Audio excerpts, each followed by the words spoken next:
কবিগুরু রবীন্দ্রনাথ ঠাকুরের জন্মজয়ন্তী উপলক্ষে ছন্দ নীরের কবি প্রণাম অনুষ্ঠানের আয়োজন করা হয় আগরতলা রবীন্দ্র ভবনের আম্রকুঞ্জনে। এদিনের এই অনুষ্ঠানে কবিগুরুর গান সহ কচিকাচাদের মধ্যে প্রতিযোগিতা অনুষ্ঠিত হয় বসে আঁকো প্রতিযোগিতার। আমার 50-এ পা দিলাম। 1976 থেকে অনুষ্ঠান শুরু হয়েছে রবীন্দ্র ভবনের আম্রকুঞ্জে।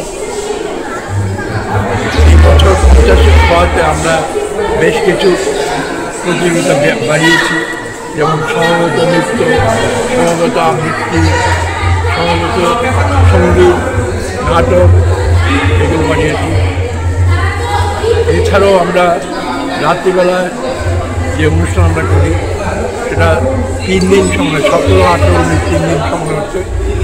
বাইরে থেকে প্রচুর শিল্পীরা আসবেন, স্থানীয় শিল্পীরা প্রতিদিন থাকছেন। আজকেও সকালবেলায় প্রায় 32টা সংগঠন অংশগ্রহণ করছেন।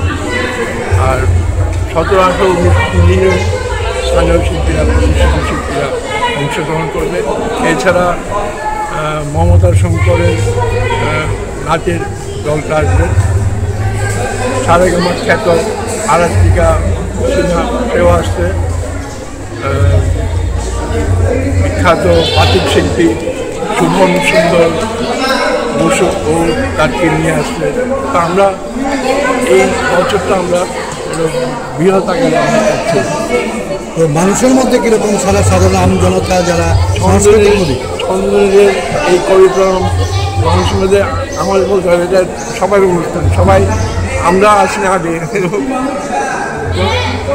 ওই মানে সবাই আগেই চলে আসে মাঠের মধ্যে, আমরা বরং পরে আসি। মানে এটাকে একটা প্রাণের অনুষ্ঠান সবাই ধরে নেয়। Thank you.